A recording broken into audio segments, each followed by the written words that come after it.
warahmatullahi wabarakatuh. Perkenalkan, nama saya Bella Sonia dari Prodi Pendidikan Pancasila dan Kewarganegaraan Angkatan 2019 Universitas Sriwijaya. Baik, apa kabar semuanya? Semoga kita selalu dalam keadaan sehat dan selalu berbahagia. Oke, hari ini kita akan membahas mengenai materi kita, yaitu tentang organisasi internasional. Adapun tujuan saya membuat video pembelajaran kali ini untuk memenuhi ujian akhir semester saya pada mata kuliah Politik Internasional dengan dosen pengampu Bapak Dr. Andes Alfiandra MSI dan Bapak Edwin Nurdiansa SPD MPD.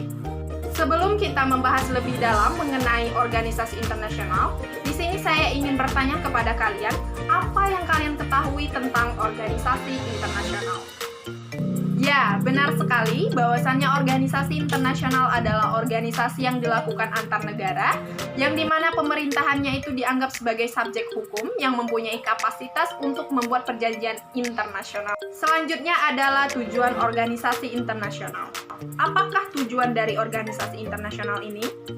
Ya, benar sekali bahwasanya tujuan organisasi internasional adalah untuk mewujudkan dan mengelola perdamaian keamanan di dunia dengan berbagai upaya yang dilakukan. Selain itu, tujuan organisasi internasional juga untuk meningkatkan kesejahteraan negara-negara yang khususnya mengikuti organisasi internasional tersebut.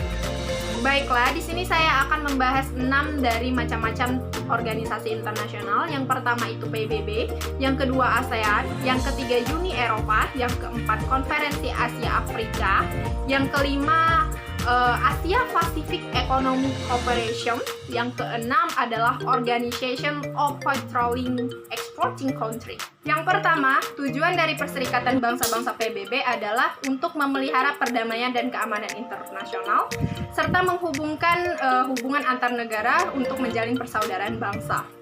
Yang kedua ada ASEAN. ASEAN ini bertujuan untuk menumbuhkan dan menghargai, mengelola keamanan perdamaian di dunia dengan cara menghormati keadilan dan tertib hukum. Yang ketiga, tujuan dari Uni Eropa yaitu kebijakannya untuk mengambil keputusan secara otonom, harmonisasi, dan koheren. Yang keempat ada Konferensi Asia Afrika yang dilakukan oleh kepala negara dari Asia dan Afrika yang melakukan hubungan politik internasional dengan melalui organisasi internasional ini. Yang kelima ada Asia Pacific Economic Cooperation yang bertujuan untuk memperkuat sistem perdagangan multilateral yang terbuka. Yang keenam ada Organization of Petroleum Exporting Country yang berfungsi atau yang bertujuan untuk mengatur perusahaan minyak antar pemerintah negara dengan konsumen. Baik, setelah kita membahas mengenai apa itu organisasi internasional, tujuannya, macam-macamnya, sekarang kita akan memasuki materi mengenai fungsi organisasi internasional. Apakah kalian sudah tahu apakah itu fungsi dari organisasi internasional? Ya, benar sekali. Bahwasannya, fungsi dari organisasi internasional adalah untuk melakukan kerjasama antar negara yang memiliki pandangan yang sama baik di bidang ekonomi, politik, seni, sosial, maupun olahraga.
sini saya ingin bertanya kepada kalian, bagaimana menurut pandangan kalian apabila negara kita, negara Indonesia, tidak banyak memiliki atau mengikuti organisasi internasional? Ya, benar sekali. Bahwasannya organisasi internasional ini sangat penting antar negara. Karena pada dasarnya, jika negara kita, negara Indonesia, tidak mengikuti organisasi internasional, maka negara Indonesia tidak dikenal dengan negara lain. Ada beberapa kesulitan dan maju dalam kehidupan internasional. Kemudian kita tahu bahwasannya suatu negara yang maju adalah negara yang banyak mengikuti organisasi internasional. Apabila negara Indonesia tidak mengikuti organisasi internasional, maka akan tertinggal dan terkucilkan antar negara, dan pada dasarnya suatu negara itu tidak bisa memenuhi kebutuhannya tanpa meminta bantuan orang lain atau negara lain. Jadi, jika suatu negara kita tidak banyak mengikuti organisasi internasional, maka akan berdampak kurang eksistensinya negara kita, sehingga kita sulit untuk memenuhi kebutuhan negara kita tanpa meminta bantuan dari negara lain. Baik, mungkin itu saja materi kita hari ini mengenai organisasi internasional. Semoga video pembelajaran kali ini bermanfaat untuk kalian semua. Semangat dalam belajar. Tak lupa saya ucapkan terima kasih banyak atas ilmu dari dosen pengampu politik internasional, yaitu Bapak Dr. Andes Alfiandra MSI dan Bapak Edwin Nurdiansa SPD MPD. Sekian, terima kasih. Wassalamualaikum warahmatullahi wabarakatuh.